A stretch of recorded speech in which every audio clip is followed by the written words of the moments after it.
tous, je suis Émilie B, coach de vie, coach love, servante de Dieu, directrice artistique et conseillère en images.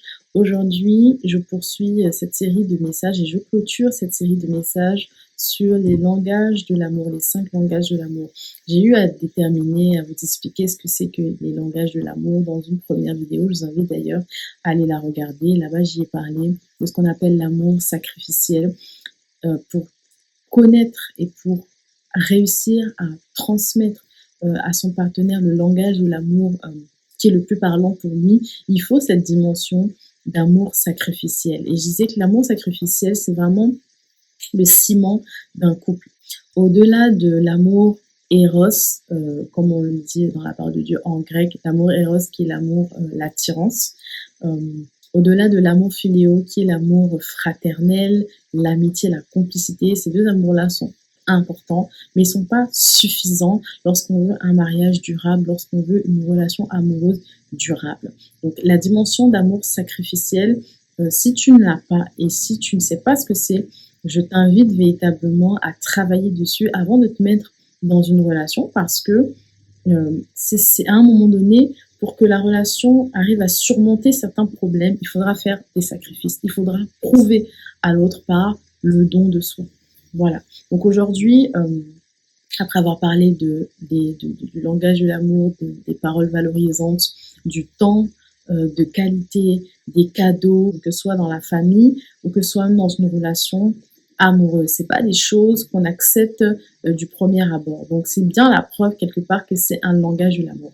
Bon, maintenant, il y a des personnes qui sont extrêmement tactiles. Donc pour elles, c'est pas tant un langage de l'amour que ça, mais c'est beaucoup plus un moyen de rentrer en contact avec l'autre. Il y a des personnes qui sont très tactiles. Elles ont besoin, voilà, de vous tapoter comme ça, ou de vous toucher l'épaule, ou de vous prendre la main pour sentir qu'elles ont votre attention, ou pour sentir qu'elles sont en train de vous communiquer quelque chose. Et vous allez vous rendre compte que ce genre de personnes-là, ne serait-ce que par leur façon de vous toucher, vous allez tout de suite déterminer quelles sont leurs émotions sur le moment. Donc ça, c'est un type de personnalité, on va dire ça comme ça. C'est un type d'expression, mais c'est pas forcément un langage de l'amour. Maintenant, dans le langage de l'amour, les personnes qui aiment le contact physique sont des personnes qui se sentent rassurées. Lorsque leur conjoint leur prend la main, lorsque leur conjoint, je sais pas moi, leur caresse le dos, leur caresse l'épaule, leur caresse les cheveux, leur caresse la joue, les prend dans leurs bras ou les embrasse, et ça peut même aller jusqu'au rapport sexuel. Ce sont des moyens, en fait, pour ces personnes-là de se sentir aimées. Ça demande d'être vraiment vigilant parce que il y a des personnes qui n'ont pas du tout ce langage de l'amour. Et là, par contre, ça demande d'être vraiment vigilant parce que il y a des personnes qui n'ont pas du tout ce langage de l'amour. Et là, par contre, je parlais au départ du sacrifice. Je disais qu'il fallait apprendre à se sacrifier. Mais lorsque vous n'avez pas ce langage de l'amour et que ce langage de l'amour vous est en horreur, parce que c'est le cas de beaucoup de personnes, si ce langage de l'amour vous est en horreur, en aversion, je vous conseille absolument pas de vous mettre avec une personne qui a ce langage de l'amour prédominant.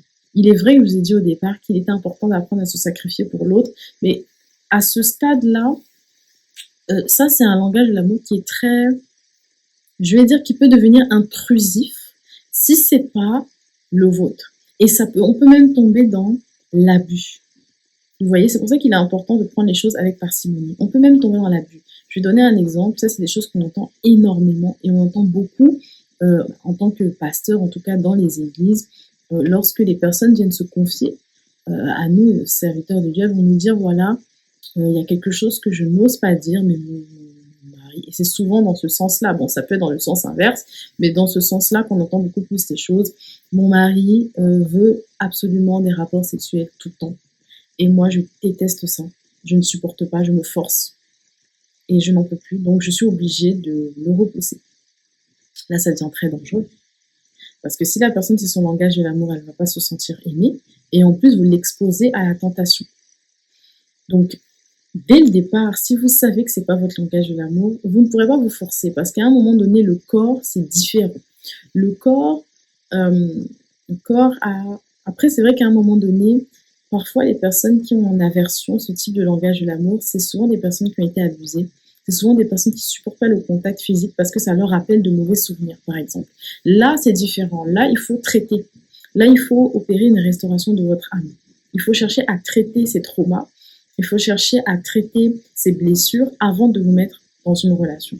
Mais si c'est simplement votre nature, naturellement, vous ne supportez pas d'être touché, vous ne supportez pas trop de proximité, vous ne supportez pas trop les rapports sexuels, je vous assure que ça va devenir, le couple et le mariage deviendra un enfer pour vous. Parce que vous allez voir votre conjoint comme un bourreau. Vous allez voir votre conjoint comme une personne qui abuse de vous. Alors que c'est pas le cas en réalité. Donc il faut vraiment chercher à se mettre d'accord à l'avance et être certain que il y a des choses que vous pouvez supporter. Il y a des choses auxquelles vous pouvez vous accommoder et vous pouvez même finir par les apprécier. Mais si vous sentez que c'est vraiment pas possible pour vous, sincèrement, je vous conseille pas de vous mettre avec une personne comme ça. Parce que à ce niveau-là, c'est plus du sacrifice. À ce niveau-là, ça devient, malheureusement, la personne va devenir comme celle qui abuse de vous, alors que ce n'était pas son intention et c'était pas son cas. Et normalement, en amour, on n'est pas censé se forcer. Il y a des choses qu'on n'est pas censé forcer. Il y a des choses qu'on peut provoquer. Comme je le disais dans les vidéos précédentes, faire des compliments à votre partenaire, ça ne doit pas être un problème. Si c'est un problème pour vous, c'est que quelque part, il y a un manque d'amour. Mais par contre, en ce qui concerne le corps, l'intégrité physique, c'est différent. L'intégrité physique, c'est différent. La parole de Dieu nous dit que tout ce qui n'est pas conviction est péché. Donc, si vous sentez à un moment donné que le rapport physique avec votre conjoint, ça vous irrite, ça vous insupporte, ça devient un péché. Ça devient un péché quelque part. Donc, vraiment, apprenez vraiment, comme je l'ai dit, je répète encore, ça c'est très très important.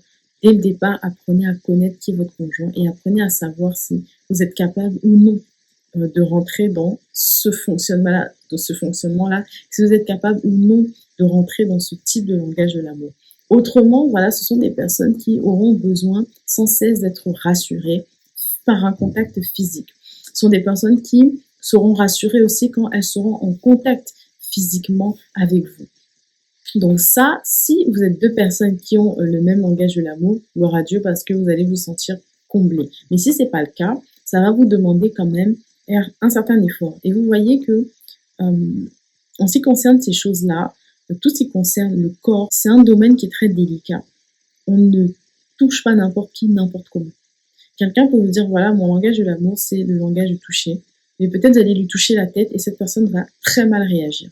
Donc, on ne touche pas n'importe qui, n'importe comment. On apprend vraiment à savoir comment est-ce que je peux aborder cette personne, comment est-ce que je peux rentrer en contact avec cette personne. Vous voyez, il y a une manière de faire, il y a une délicatesse à avoir quand on est en contact avec quelqu'un. Et ça, c'est valable aussi pour les mots, c'est valable pour tout le reste. Mais en ce qui concerne le corps, c'est très délicat parce que une personne peut réagir de manière vive.